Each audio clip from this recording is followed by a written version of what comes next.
ఏదైతే ఉందో, బలహీనత ఏదైతే ఉందో, అబ్బా ఆ చిన్న నల్లకి ఏదైతే ఉందో దాన్ని తీసి పెట్టి పారిపోతే చాలేక దేవుని మహిమలో చూస్తాం. చెప్పడం దేవుని హల్లెలూయా. ఆ చిన్న మచ్చని కనుక తీసుకెళ్ళి బయట పారిపోతే దేవుడు నేను ఏం చేయాలనుకుంటున్నా అంటే పెరుగు మంది చేయాలనుకుంటున్నాను. చెప్పండి ఎట్లాగంట పెరుగు మంది అంటే అర్థమైందా మీకు? పెరుగు మంది అంటే విస్తారమైన జనాన్ని నువ్వు కనాలనుకుంటున్నావు. ఆయన కనేలేక నీకు అసలు వృద్ధాప్యంలోనే శారాకి గర్భం ఉడిగిపోయినప్పుడే దేవుడు ఆ ధన్యతను ఇచ్చాడు కదా. ఇచ్చాడే లేదా? ఇచ్చాడు. అరణ్యాన్ని ఏదేళ్ళకి మార్చాడు ఆయన. ఇశ్రాయేలు జీవితాల్లో అరణ్యాన్ని ఏదేళ్ళకి మార్చాడు నా ప్రభు. నీ ఇంటికి వచ్చాడు, నీ దగ్గరికి వచ్చాడు, నీ జీవితంలోకి వచ్చాడు. నీవు గనక ఆ చెక్కలేగా దేవునికి అవమానకరమైన అలవాట్లు ఏదైతే ఉందో, దేవునికి అవమానకరమైన ఆ వ్యసనం ఏదైతే ఉందో, ఆ మచ్చ ఏదైతే ఉందో దాన్ని సరి చేసుకోరాదు. దేవుడు గొప్ప ఆశీర్వాదాన్ని మనకి ఇస్తాడు కదా. కాబట్టి జ్ఞాపకం చేసుకోండి, దేవుణ్ణి అవమానపరిచే లేకపోతే దేవుని నామాన్ని అవమానపరిచే ఏదైనా అలవాటు మనలో ఉంటే సరి చేసుకోవాలి.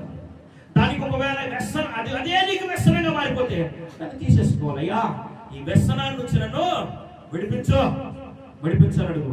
ప్రభు నీ కుటుంబాన్ని ఎలా మారుస్తాడంటే, పిలువబడిన వారున్నారే, ఏర్పరచబడిన వారున్నారే, వారి జీవితాల్లో జరిగిన అద్భుతాలు, అరణ్యం లాంటి వారి జీవితాన్ని ఏదేను వలె మార్చాడు, యెహోవా తోట వలె మార్చాడు.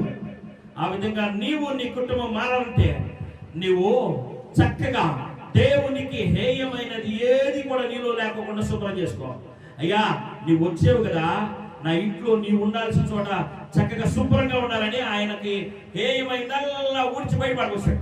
చెప్పండి మొత్తం బయటపడకొస్తాడు. సానుగుడు గొలుగుడు మొత్తం మాయమైపోలేదా? అప్పుడు ప్రభు వారు నోరు తెలిసి చెప్తున్నాడు. అబ్బా ఎంత మాట! చెప్పండి ఇతడు కూడా నేనంటాను, ఇక్కడున్న మనం అందరం కూడా అబ్రహాముకు మాత్రమే. నమ్మరా?